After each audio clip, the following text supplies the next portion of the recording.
अब देखिए कितना बड़ा फर्क है। 60 साल में कांग्रेस ने क्या किया?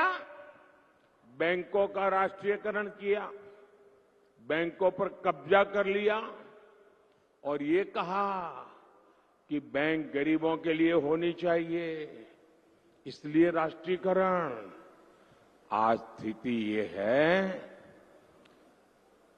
कि बैंकों का राष्ट्रीयकरण गरीबों के नाम पर करने के बावजूद भी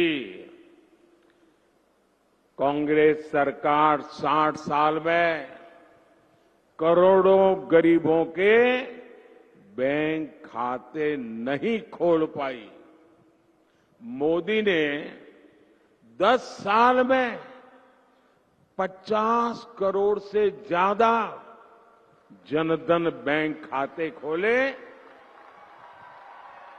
जीरो बैलेंस से खोलने का निर्णय किया। जो बैंक के दरवाजे तक गरीब देख नहीं सकता था, आज गरीब बैंक में जाकर के हाथ मार करके उसके साथ कारोबार करने लगा है। साथियों, 2014 में जब आपने आपके इस बेटे को गुजरात से दिल्ली भेज करके देश की सेवा करने का आदेश दिया, उस समय बड़े विद्वान अर्थशास्त्री देश के प्रधानमंत्री थे। उनके बाद मुझे मौका मिला। जब उन्होंने छोड़ा था तब देश दुनिया में 11 नंबर की इकोनॉमी थी, 11 नंबर। हमारा नंबर 11 पर था। 10 साल में गुजराती ने, एक चाय वाले ने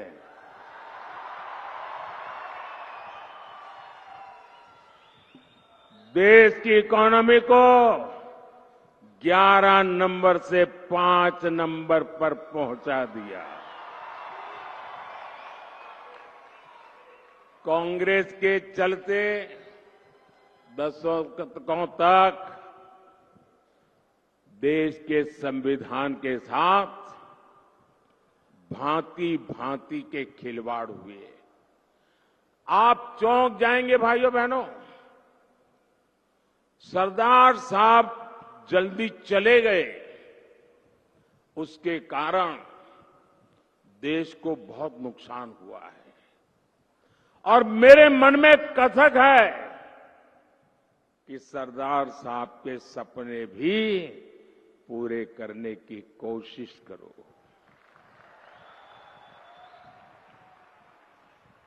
आपको पता है भाई, ये कांग्रेस के शाहजादे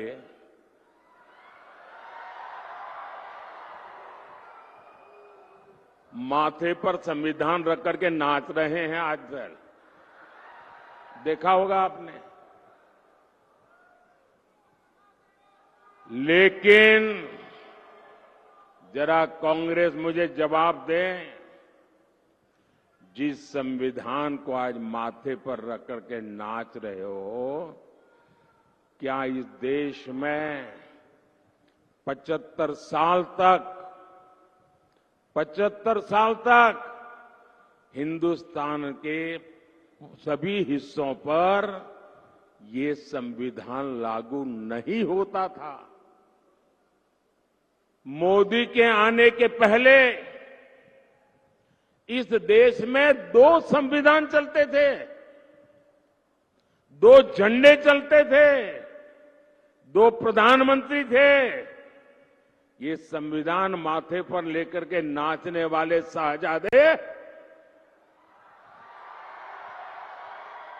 आपकी पार्टी कांग्रेस ने, आपके परिवारजनों ने देश में संविधान लागू नहीं होने दिया था। कश्मीर में हिंदुस्तान का संविधान लागू नहीं होता था। धारा 370 दीवार बन के बैठी थी। ये सरदार पटेल की भूमि से आए हुए बेटे ने उस 370 को भी जमींदोज कर दिया और सरदार साहब को सबसे बड़ी श्रद्धांजलि मैंने दी है।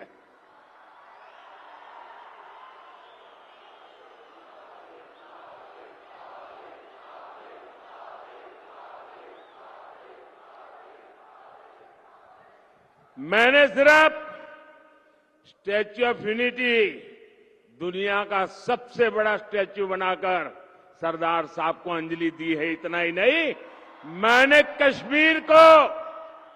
कश्मीर में तिरंगा झंडा फहराकर, कश्मीर में संविधान लागू कर, कश्मीर में 370 हटाकर सरदार साहब के सपने को पूरा किया है। साथियों, जितने साल हमारे देश में कांग्रेस सरकार रही, एक बड़ा हौवा था आए दिन, जब भी हो पाकिस्तान, जब भी हो पाकिस्तान, जब भी हो पाकिस्तान। आज देखिए, ये पाकिस्तान के आतंक का टायर पंक्चर हो गया है।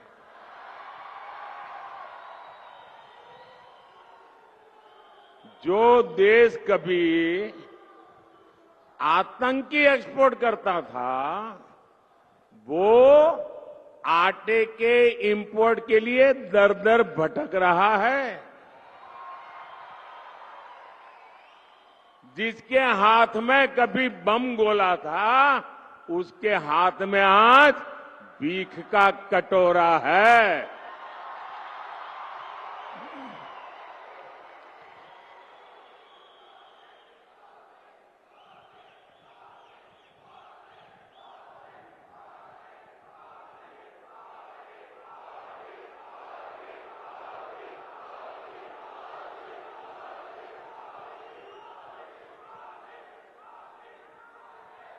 कांग्रेस की कमजोर सरकार आतंक के आकाओं को डोजियर देती थी।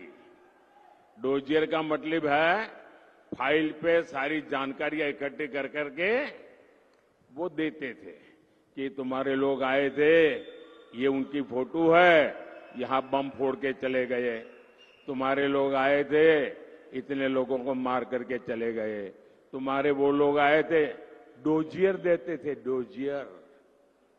और फिर देश को बताते थे, हमने पाकिस्तान को डोजियर दे दिया है। डोजियर।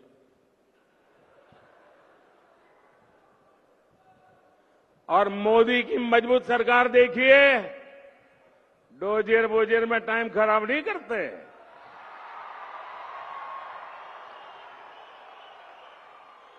आतंकियों को घर में घुसकर मारते हैं।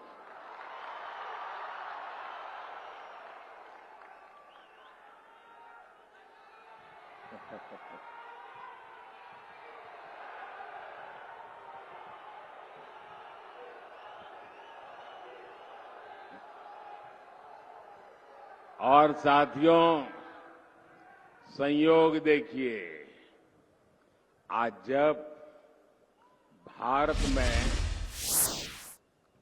कांग्रेस कमजोर हो रही है, यानी सूक्ष्मदर्शक यंत्र लेकर के भी कांग्रेस को ढूंढना मुश्किल हो रहा है। लेकिन मजा ये है कि यहां कांग्रेस मर रही है और वहां पाकिस्तान रो रहा है।